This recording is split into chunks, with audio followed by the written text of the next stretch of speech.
à tous et merci de nous retrouver sur Monaco Info pour cette nouvelle édition. Voici les titres qui font l'actualité en principauté.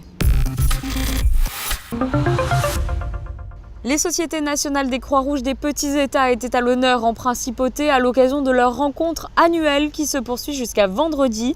L'association monégasque des activités financières a organisé une conférence sur la gestion collective monégasque. Nous reviendrons sur les travaux de chercheurs européens sur les cellules souches et nous ouvrirons une large page culturelle avec tout d'abord le lancement du Monte Carlo Classic Rock et le concert de Coq Robin. Le théâtre Princesse Grace accueillait Philippe Calvario pour la pièce des visages et des corps et nous refermerons ce journal avec le lancement de la 16e édition de la Semaine de la langue et de la culture italienne. Les hauts représentants des sociétés des Croix-Rouges des petits États européens sont à Monaco pour leur rencontre annuelle. Tous se sont retrouvés au siège de la Croix-Rouge monégasque pour écouter le message de bienvenue du prince Albert II avant de se rendre au ministère d'État pour participer à une table ronde. L'occasion d'échanger et de discuter des actions humanitaires à mener. Reportage. C'est la troisième fois que les membres de 8 sociétés nationales de la Croix-Rouge des petits États d'Europe se réunissent. Après l'Islande l'an dernier, c'est à Monaco que les représentants d'Andorre, de Chypre, d'Islande, du Liechtenstein, du Luxembourg, de Malte, du Monténégro et de Monaco, dont la Croix-Rouge est représentée par son président le prince Albert II, se sont retrouvés pour discuter, échanger et établir de nouveaux programmes d'action humanitaire. Chacun doit apprendre des expériences de l'autre. Et lorsque les expériences sont couronnées de succès, il est certain qu'on peut prendre des idées ici ou là pour pouvoir faire avancer sa propre stratégie sur place. Depuis plus d'un siècle, les Croix-Rouges interviennent dans le monde entier pour mener à bien des missions dans des zones de conflit, lors de catastrophes naturelles ou encore pour animer des projets en faveur des enfants et des familles en état de survie. Après cette rencontre au siège de la Croix-Rouge monégasque, une table ronde est organisée au ministère d'État sous la présidence du ministre d'État Serge Tell. Au centre des préoccupations, la crise humanitaire induite par l'augmentation du flux migratoire en Europe. Ce qui est difficile à mettre en place, ce sont des solutions pérennes à un problème qui l'est tout autant. C'est-à-dire qu'on ne peut pas considérer aujourd'hui que la crise migratoire, qui est au-delà d'ailleurs d'une crise migratoire, qui devient une véritable crise humanitaire, on ne peut pas considérer que ce sont des questions d'urgence qu'on peut régler dans l'urgence. Ce sont des questions dont on voit très bien qu'elles se pérennisent et qu'elles s'installent dans nos pays, à nos portes, pour lesquels il va falloir changer en quelque sorte de dimension pour passer d'un plan d'urgence immédiat évidemment qu'il faut toujours gérer, c'est-à-dire donner des abris, de la nourriture et des soins. Mais au-delà de ça, lorsque vous avez des personnes qui vont séjourner durablement sur un territoire, il faut aussi considérer l'éducation des enfants, il faut aussi considérer l'intégration économique et toute une série de questions qui sont loin d'être mineures. Et c'est en ce sens qu'effectivement l'action des Croix-Rouges est rendue difficile par l'ampleur des problèmes à régler. Au cœur des discussions également, la guerre en Syrie. Alors que les combats s'intensifient à Alep, les civils, fuyant les violences, doivent être protégés. La population a besoin de nourriture, d'eau et d'abri. Le plus important pour nous, c'est d'avoir accès aux personnes qui sont en détresse, de vraiment pouvoir amener de l'aide là où il y a le plus grand des besoins.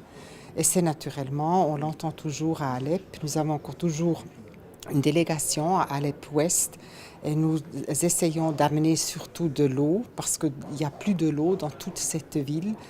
Et là, on a réaménagé des puits. On a mis ces puits aussi sur une app sur les iPhones pour que les gens puissent aller chercher de l'eau parce que ça, c'est l'essentiel pour pouvoir survivre. Mais naturellement aussi, il n'y a pas que des problèmes à Alep, mais dans tout le pays où nous essayons quand même d'amener de l'aide aussi à travers les lignes des deux côtés des lignes.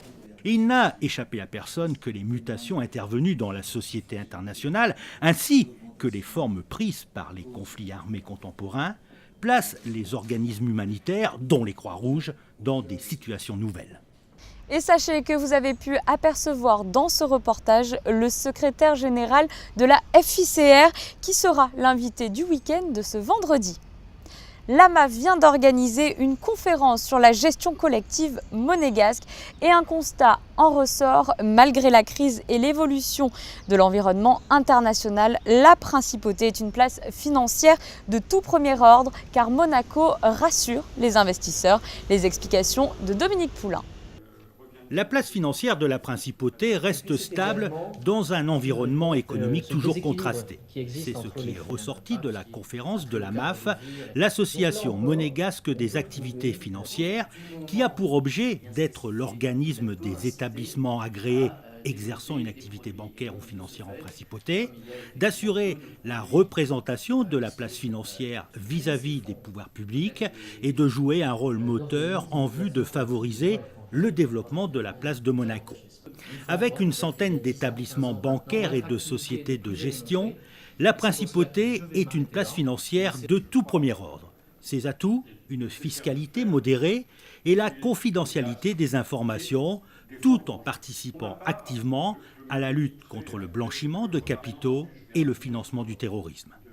La place financière à Monaco est une place financière, comme je l'ai dit tout à l'heure, que nous avons, je crois, avec le gouvernement princier, hissé parmi les places financières de confiance, respectables, respectées. Et donc je pense qu'elle est aujourd'hui en situation de s'envoler, si je puis dire, ou en tout cas de croître et de devenir l'une des places financières de référence dans le monde. Monaco est un pays stable, c'est un pays qui inspire confiance. Les réglementations sont bien, elles sont au niveau international. Il n'y a aucune raison pour que de grandes familles, des personnes, j'allais dire, fortunées dans le monde entier ne viennent pas davantage gérer d'argent à Monaco. Autre constat, 7 sociétés de gestion se partagent le marché des fonds monégasques et 23 établissements, dont 4 banques, gèrent des fonds étrangers. Les établissements bancaires et financiers restent de véritables pôles d'excellence dans le domaine du conseil au service de la clientèle. Ils attirent également la clientèle étrangère de par leur savoir-faire et leur compétitivité au niveau international. La réalité de l'activité financière en principauté de Monaco est quelque chose qui est récent mais en même temps ancien et stable. Les premières réglementations qui avaient été mises en place, et je le rappelais dans la présentation, datent de 1987 sur la gestion des fonds communs de placement, qui avait ensuite été complétée par une régulation arrivée un petit peu plus tard sur la gestion individuelle, les mandats, et véritablement avec un texte et 2 textes notamment extrêmement importants en 2016 sur la gestion financière en principauté, que ce soit mandat ou fonds communs de placement, et également la gestion collective.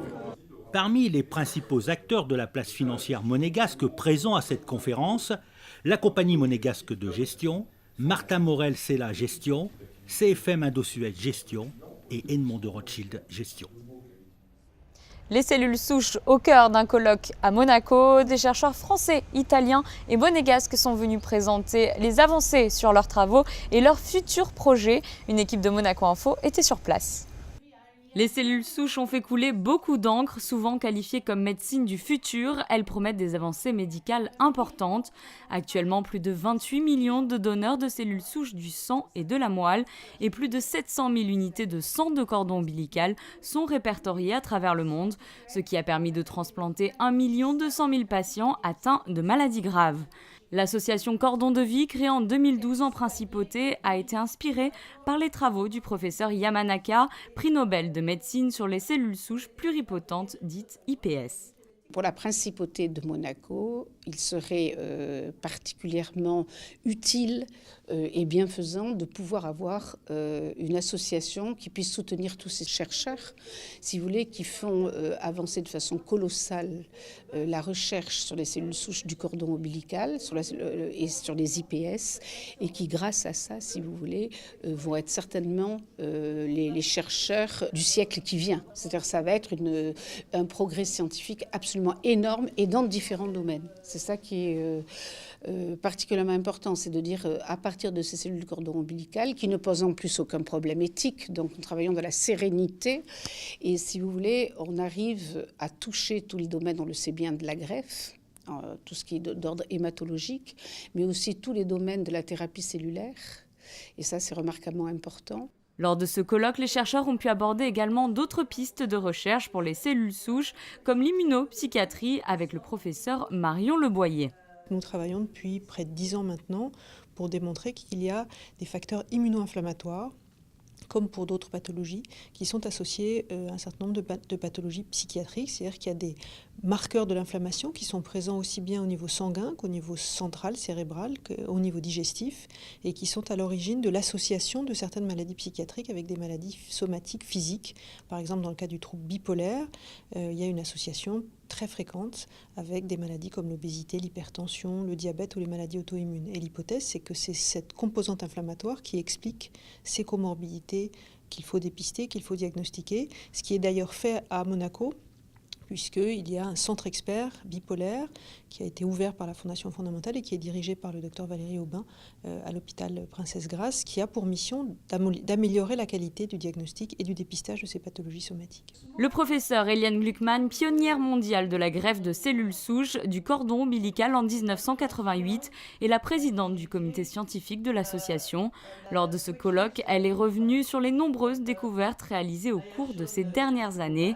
Rappelons que Cordon de Vie a pour vocation de soutenir financièrement les chercheurs dans leurs travaux grâce à la levée de fonds auprès de mécènes et de bienfaiteurs. Le Monte Carlo Classic Rock, un nouveau rendez-vous musical en principauté organisé par la SBM. Après le Monte Carlo Summer Festival et le Monte Carlo Jazz Festival, place au rock. Un événement organisé au mois d'octobre et de novembre. La première partie vient d'avoir lieu ce week-end à la salle Garnier. Fabien Bonilla y était.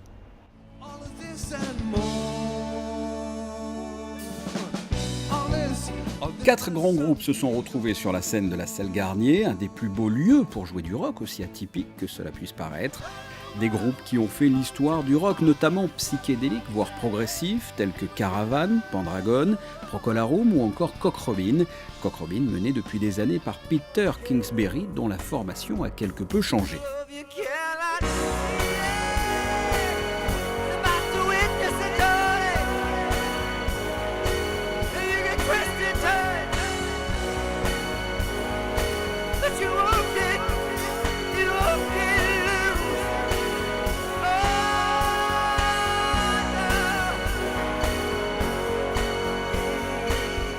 Cette nouvelle formation qui est un trio.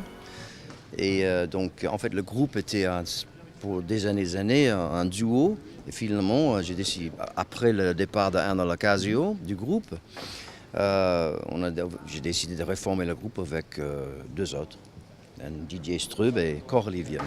Et pourquoi Coralie? Qu'est-ce qui vous a plu dans cette jeune Française? J'aime ses cheveux. Non, en fait, la première fois, je l'ai entendue jouer, c'était chez moi.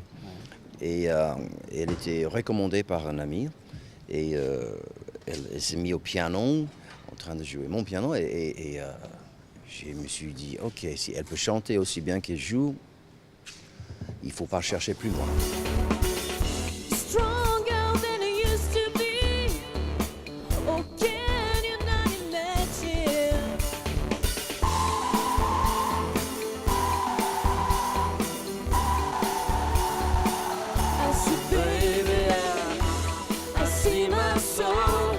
Didier Strub à la batterie, Coralie Villemain au chant et au piano, et bien sûr Peter Kingsbury au chant, au clavier et à la guitare.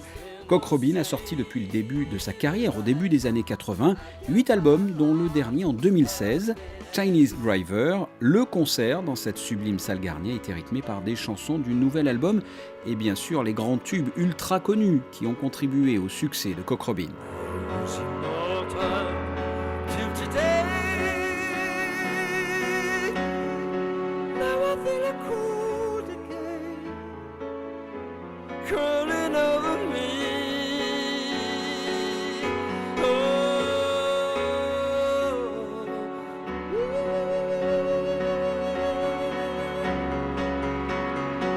La première édition du Monte Carlo Classic Rock n'est pas encore terminée.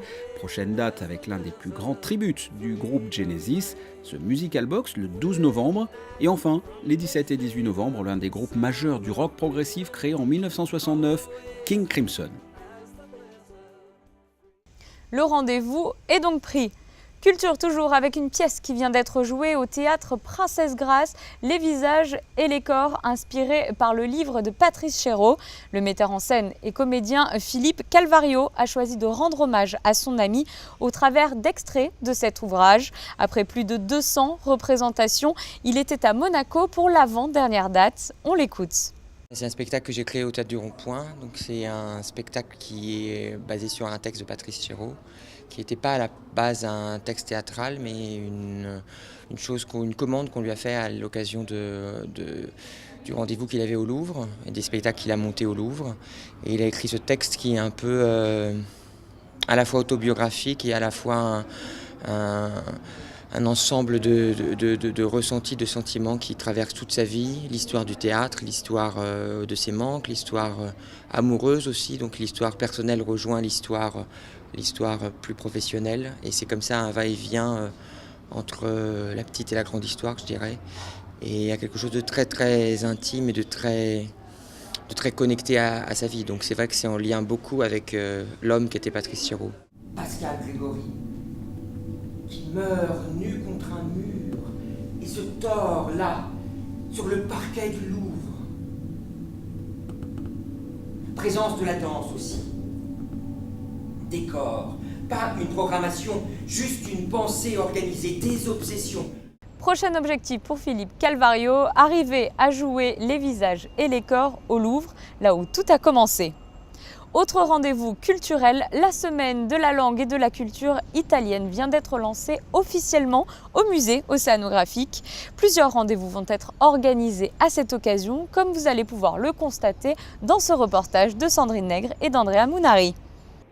Pour sa 16e édition, la semaine placée sous le signe de la culture et de la langue italienne place la créativité, l'art, la mode et le design à l'honneur jusqu'au 21 octobre à travers des conférences, des concerts et des expositions comme ce rendez-vous au cœur du musée océanographique. Je suis particulièrement heureux ce soir d'inaugurer la 16e édition de cette manifestation.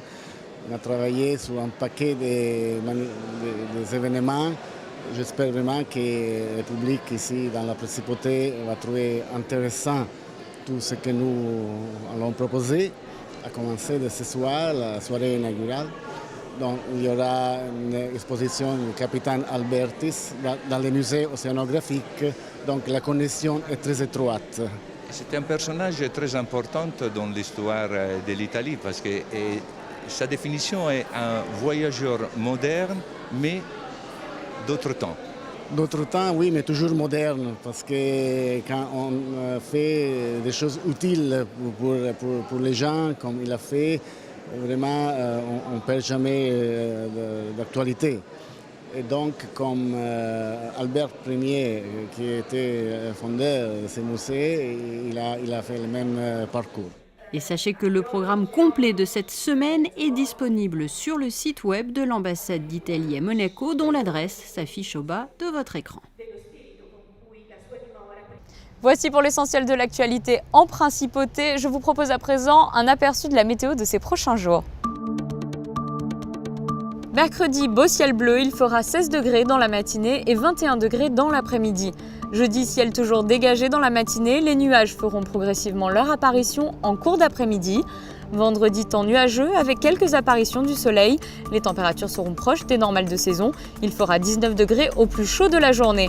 Samedi, le soleil se fera discret, les températures seront stationnaires. Dimanche, temps maussade, les températures seront clémentes. Et nous débuterons la semaine prochaine avec un lundi plutôt nuageux. C'est la fin de ce journal, merci de nous avoir suivis. Retrouvez dans un instant les sorties cinéma de cette semaine présentées par José Sacré. À très bientôt sur Monaco Info.